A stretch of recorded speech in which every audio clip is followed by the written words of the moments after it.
Alright guys, so this is literally 2 to 3 days later. This is episode 5. Usually we jump on these calls with my students once every week, but since Barson was just scaling so fast, he was doing like 2, 3, 4, 5, 6K a day. We just sort of did these calls every 2 to 3 days just to make sure he was on top of things, giving the next instructions to scale further, how to save more money, and that's sort of why we're just talking so often. Now, I'm sort of tailor it to my students, so he wanted to talk every few days, and that was sort of what would be best for him because he was scaling so fast. This was literally, I think, on the 26th of December, Boxing Day, a day after Christmas, and things were going crazy. So yeah, let's pass it on Barson to see what his thoughts are looking back at this crazy period. Yeah guys, so this call was like only 2 days after our previous call. I can't remember too much, but this definitely would have meant I was probably killing it at the time and the results were probably doing pretty good. So let's see what it is. Hey bro. How are you, man? Yeah man, I'm doing good. As well, basically yesterday we hit like 4.3k sales. And then damn, congratulations. I turned on my camera. Yeah. And then wait, can you see my screen? Yes, I can. Alright, great.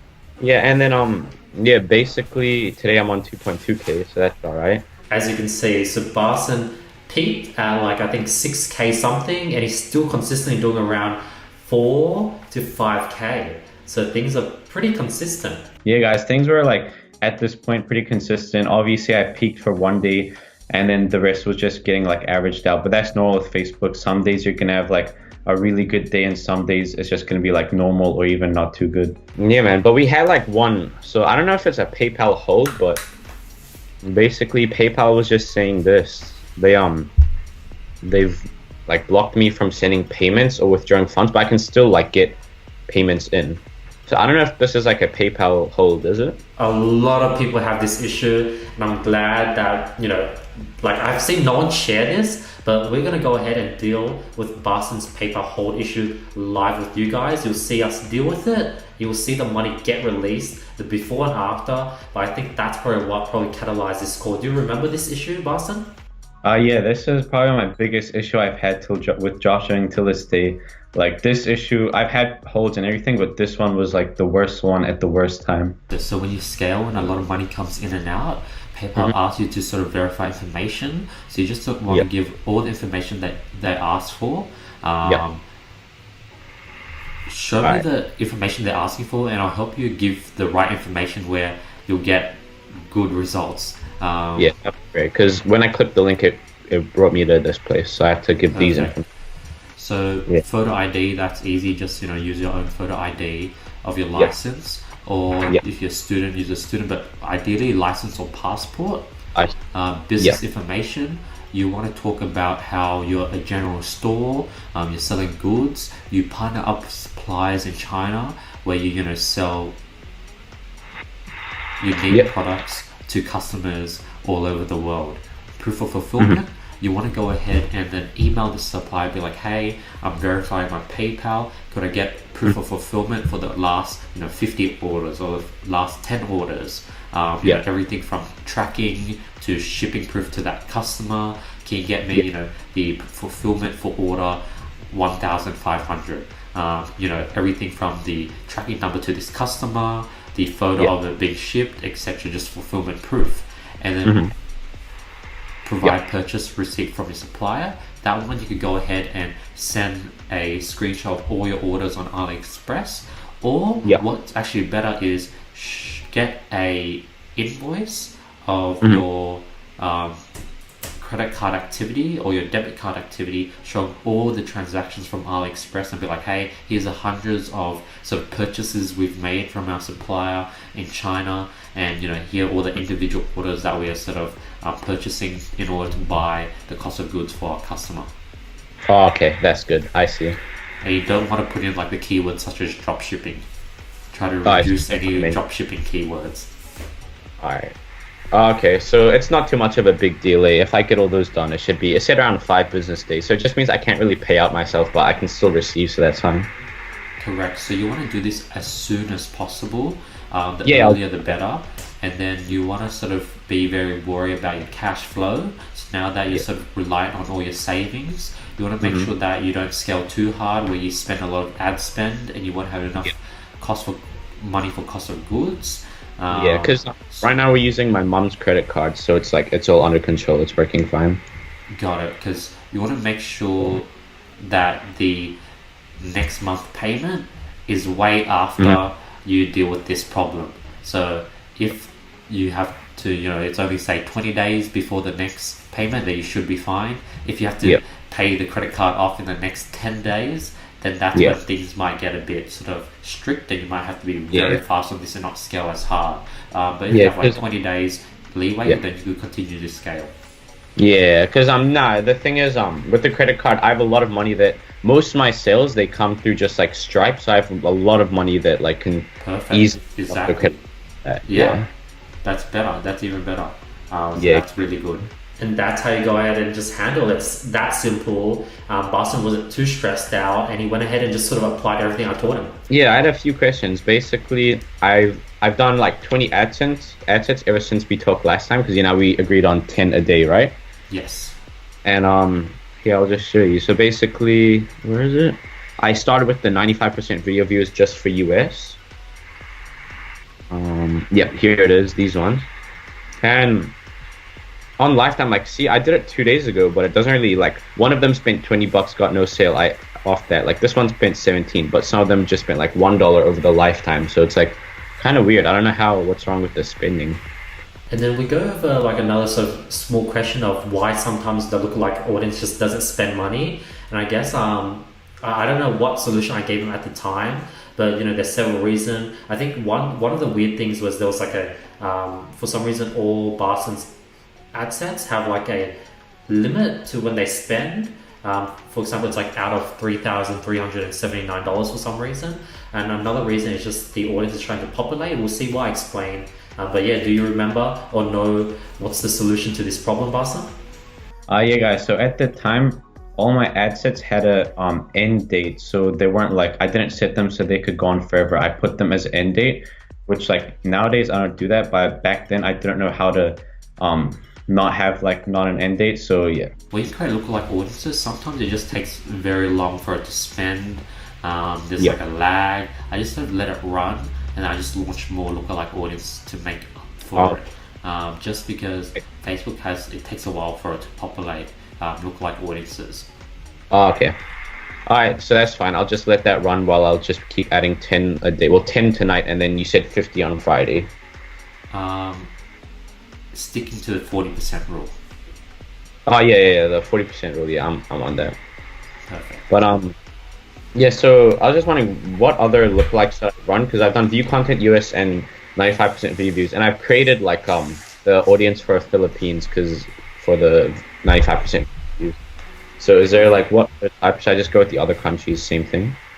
Yes. So how many you want to do this until you get 2,000 unique add to carts? So when your audience your custom audiences say 2,000 for add to carts, that's sort of when you can move to add to cart. But right now, you just want to repeat everything for 95% and view content, do US, Philippines, Canada. So you literally can launch hundreds of ad sets, because each country you could launch 20, 10 for 95%, 10 for view content. So that's 20 for one country. And then if you look at where your sales are coming from, you probably have over 10 to 15 countries that have more than 3 sales each. So that means that is 15 times 20, that's 300 ad sets that you can launch. So you won't run out of much anytime soon. And then the amount of add to carts, you want to check it in your custom audiences, because this one shows 1.3k add to carts, but then some people can add to cart multiple times and it counts it multiple times. Yep. I see. So where would I go here? So you could just search by name. Did you create add to cart yet? Oh yeah, I actually did. But that was a couple days ago. Yeah, you could search it if it's easier. Oh yeah, you found it already. So it's below 1,000 right now. So you're gonna wait till it gets maybe you could actually do it when it hits over 1,000. Yeah. And does this populate itself? As I'm getting add to carts today and stuff, does this by itself populate? Yes. And now sort of Boston started launching all the different lookalike audience assets that we mentioned on our last sort of episode. And now Boston's asking, okay, what's next? Do I have to wait to 1,000 sized audience? And now I'm just sort of giving him all the different assets you can go ahead and do lookalike audience on. And there's actually so many. Like not only are there like a bunch of different assets from like 3-second views to 10-second views to 25% views to top 25 users by time spent to add to cart. There's a lot of that. But on top of that, with each one, you can not only do worldwide lookalike audiences for, we can do individual top country lookalike audiences for on top of that. So we just go over what other lookalike audiences that Barson can go ahead and launch next. Create, the top 25 time spent, 30 days. You could also do top 10% and top 5%. And you create lookalike audiences for those as well. Create worldwide for top 25%. And then if your top 10% is over 1,000, you could create worldwide for that. And the same with top 5%. And then after you do worldwide, then you want to then do top countries for those countries. So you want to do an Excel sheet. You want to track all the countries that you test. And then now this is super important. People don't know how to track the lookalike audiences they create, and it gets very, very messy. And my goal is to make things as clear as possible, so you either don't have to spend mental energy on just like guessing, did I do this or did I not? And 2, now you have clear data and tracking of what you've tested and what you haven't. So I go ahead and put together this Excel, which I share with all my students, where you can track all the interests you've tested, all the different countries for the different set of lookalike audiences you've tested, and the goal is to just sort of have it all sort of as full as possible. And now you know, and you can go back and check what's missing and what you have tested and what you haven't. And that's really how you scale a product to the moon, by literally testing every single country with every single lookalike audience possible. Exactly. So the sheet that Andy gave me just made things a lot more easier, because now I could see exactly which countries I've tested lookalike audiences for, and therefore I wouldn't like double up on a country and just waste extra money. So this is how I track everything. Right now it's all weird colored, but it shows all the interests I've tested. When I do 95%, every time I do one, for example, I've done worldwide, I'll write down worldwide. If I've done Philippines, I'd write down Philippines. And then I could see if I've done Philippines and worldwide for page view content, initiate checkout. So another important thing is with each one of these things, I'll put in the ROAS for those subsections. So for example, the best way to get the ROAS is you literally just filter in 001 and you get the average ROAS of all your interest targeting. Put in 002, you get the average ROAS of all your 95% lookalike audiences. And then what you can go ahead and do is, based on the asset that has the highest ROAS, you can launch more individual countries within that lookalike audience. So right now, let's say the view content lookalike audience has the highest ROAS out of everything. You go ahead and launch more view content lookalike audience. If the interest has the highest ROAS out of everything, you can go ahead and launch more interest. Now at the very bottom, I also put in like the average ROAS for all those different sets. So what I do is I just type 003, and then they'll show all the say 003 would be view content lookalike audiences, and it'll show me the average ROAS across those. So the ones with best ROAS, I'll give more and more attention to. Oh, okay, I see. Oh, this is really helpful. So I'll basically just do the same for this with my one. Exactly. So after this call, I'll make it more nicer, and I'll send you like a nicer version of it. Right now it's pretty like random. But I'll make it more nice, and this is a way to really track and make sure you don't get confused and it doesn't get too messy, because it's already starting to get a bit messy, but this will make things much easier for you to scale with clarity. Exactly.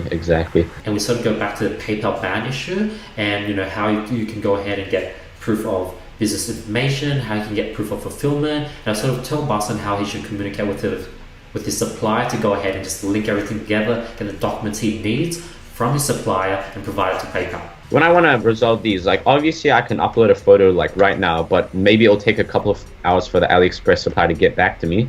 So do you reckon this is like a thing where I could do one at a time? Like I'd do this right now, then the Aliexpress supplier would get back to me in like 2 hours, and I could resolve that in like 2 hours, Yes, that's the exact thing you want to do. You want to do whatever you can resolve straight away, and whatever you have to wait for it. And a lot of these things you can sort of just put together. I think the only thing you would have to wait for is the Aliexpress side of things. And then you could even, like for proof of fulfillment, you could just sort of get a screenshot of the tracking on Aliexpress, where when you click on orders, you click track orders, it shows the customer's address, it shows the shipping status. It shows the tracking number. You can even use that. But if you get a proof of fulfillment from the supplier side, or even look more legit. And then you just sort of want to piece everything together using Photoshop, using PDFs, etc. Okay, I see.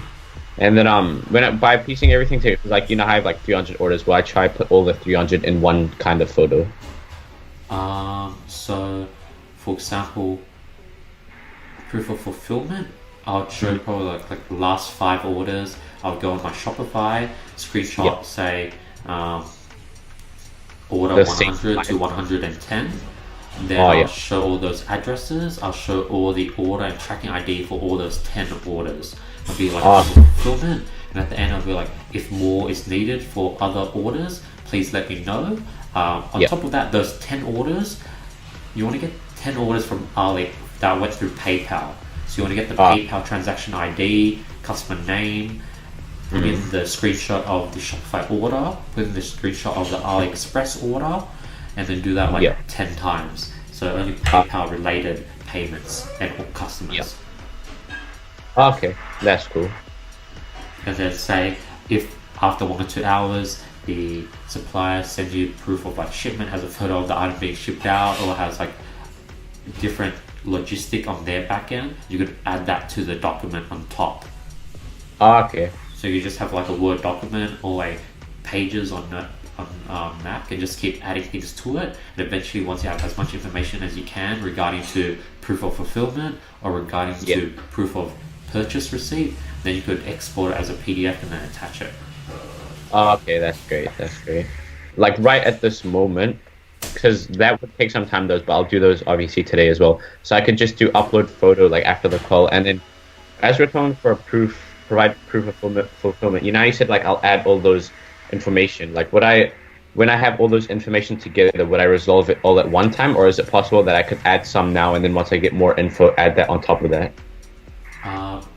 You can create it now on your computer, but you can't resolve it as of yet, because I think you can only send one file. But try now, click resolve and see if you can send multiple files. Was it just one? Oh, look, they even tell you which transaction IDs. So you actually want to click on each one and resolve these individual issues. Okay, yeah, it's that simple. You could add shipping information, which is super easy. Yeah. Oh, that's brilliant. And then another proof of fulfillment, I could just do like my Shopify or through Aliexpress or something like that. Click shipping information to see if one is enough. And click option, track information. Which one? Click on track information, see what happens next. Ship by, click the drop down. Okay, interesting. And click the other one, the other option underneath track information. So this one is possible, and then you can put in like Sunyu, Aliexpress shipping, e-packet, and you put in the tracking number. Or you could, on the tracking information, click the drop down on tracking information and click the shipping invoice. Shipping invoice? Perfect. And that's another thing you do, where you can get a screenshot of the Aliexpress invoice where it has everything. That's also another option. So either option should work. Yeah, the other option should work. Well, either option should work. Yeah, both options should work. Alright, so that's great. This one, and then you could click on the other 2 resolves, and then I could walk you through it. Pretty easy. Oh, this is like my old business one, like one of my first stores. So should I just change this to my current one? Yes. Alright, so I'll do that. I'll do phone number, address, and then I'll find the best one for this. Exactly. You could put in the retail, e-commerce, or you could put in like health and beauty. Exactly. And then I'll write like a nice paragraph actually for here, but I wouldn't say about your store motto. Talk about how you aim to provide customers the best health products possible, and your goals to get them to them at a cheap and affordable price. Exactly. But I wouldn't mention anything to do with job shipping, right? Correct. But would they like, if I say like I buy it, would I say like I buy it from AliExpress, or would that kind of give them a hint like it's drop shipping? You prefer to say you work and partner up with suppliers in China. Oh, okay, brilliant. If need be, you partner up and you work with suppliers on AliExpress. Oh, okay. If you put a screenshot of a payment on AliExpress, then you want to explain you work and partner up with suppliers on AliExpress. Yeah. Okay, I see. And yeah, so this is just a like payment lock, not really a hold, so that's pretty good. And then we go over how to go ahead and really fix individual issues. Like I've seen no one go this in depth on this PayPal issue. Like this tutorial and this series is so in depth, and I'm like, we're being so transparent. So you guys definitely need to go ahead and just check out Barson's social media. Thank him for sharing this, and I'm very excited for this series because this is like nothing ever done before. Like look at this, we're literally showing you guys everything from A to Z. Thanks, Andy. And exactly, guys, we're literally showing you guys everything. And another thing is that you'll learn eventually with this is that I actually set up the PayPal under like my name and everything, and I'm still 17. So further like down the line, you'll learn that that was actually a really big mistake, and you should never do that if you're below 18. Thank you for sharing, Barson. Basically, when people say they have like payment holds with with PayPal, you know that thing that happens to like all dropshippers. Has that happened to you before? Yeah, so after this, what might happen is if they deem you high risk, they'll say that all payments, they'll hold 20% for 50 days, and then you get to withdraw 80%. And it shouldn't be an issue because most of your income comes from Stripe, plus that 80%. And that 20% after 50 days, the money just rolls in and it acts as if you haven't lost any money at all. So it's not too big of an issue as everyone says it is. Okay, I see. And but the big issue is the 5 days right now where you can't touch your money. That's the issue. Yeah, that's the issue. You know, at this point, Barson's just sort of putting out problems. Like when you get to a point where you're sort of doing 3, 4, 5K days, like Facebook ads, product research, running a Shopify store, like that's no longer the problem. What you end up spending your whole day doing is putting out fires. Like Barson is now at a point where he's a fireman and he's just putting out fires, and that's sort of what happens when you get to the next level. You know you're at the next level where you just spend all your days just putting out problems. Yeah, guys, it's not all fun and games when you're scaling. Like making money is cool, but you have to be like mentally strong. You have to just like put out all the problems and just smash them, and just don't give up. Exactly, and Barson goes ahead and just shares how it goes ahead and deals with the Aliexpress blocking your credit card issue. For 2 times in a row, Aliexpress like blocked our card, and we've got it back twice, and now it's the 3rd time they blocked it. But they said they'd give it back to us today. They said like they'll inform us today, so that'll be fine. But worst case scenario, I'll just have to use my other card when fulfilling. But it's not really a setback, so that'll be fine. Exactly. But, each time you verify, it just gets stronger and stronger and stronger, and eventually you fill thousands of orders daily with no issues. Also, when you do another call about talking and maybe getting a discount directly from the supplier, since you're doing a lot, and maybe doing bulk CSV orders where rather than hundreds of payments, you just do one payment for like, you know, $1,000 or $2,000 worth of orders, and they sort of fill it all at once. So we do a call on that as well. Yeah, and my mom was also having a question. Basically, like we get a lot of orders actually from Philippines, but the problem is with Philippines, the delivery date is like 50 or so days, like 31 to 50 days. So is there any, like, do you know any way around that? Like, can you message the supplier if they can find anything else, or do you think that's just it? Yeah, let's do another call on how we get faster shipping times for those countries. So we're going to call ASAP to go over that as well. So add that to a list of things we go over. But we'd like a question list because there's just so many things. Yeah, man. And that's it. That's episode 6. Lots of values. Like this is when it gets real, and I think these are probably the most valuable episodes because no one's sharing what you do when you face all these problems, and I think that's what differentiates this series. We go over the beginner stuff on what you can do when you get started scaling, but we'll also show you the hardships, and not only that, how to overcome these hardships. And Barson is just a true example of someone that's been able to, 1, deal with all these issues and overcome them, and 2, he's like a normal person just like you guys. He's gonna go through all these problems. He didn't get lucky, and he got probably the short end of the straw. Like he got dealt every single problem possible. So yeah, that's episode 6. What's your thoughts, Barson? Yeah, guys, that episode was like more of a real episode. You actually got to see the problems, because a lot of these gurus on YouTube don't really show like the problems. They just show like all the good stuff about dropshipping and probably eventually like sell your course. But in this episode, we clearly showed you like the problems, and yeah. That's it. So I'll see you guys tomorrow. Thank you so much for watching. If you guys want to go ahead and win $1,000 worth of courses or consult course with me, the winning comments here. All you have to do is drop a comment below, follow me on Instagram, hit the subscribe button, hit the notification bell, follow Barson, and I'll be picking the best comment every single video.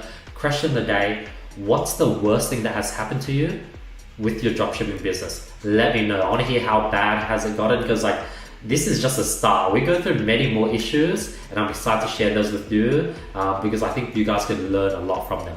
Any last words, Barson? That's cool. Awesome, guys. I'll see you guys tomorrow. Thank you so much for watching. I really appreciate all the support, and yeah, have an amazing day.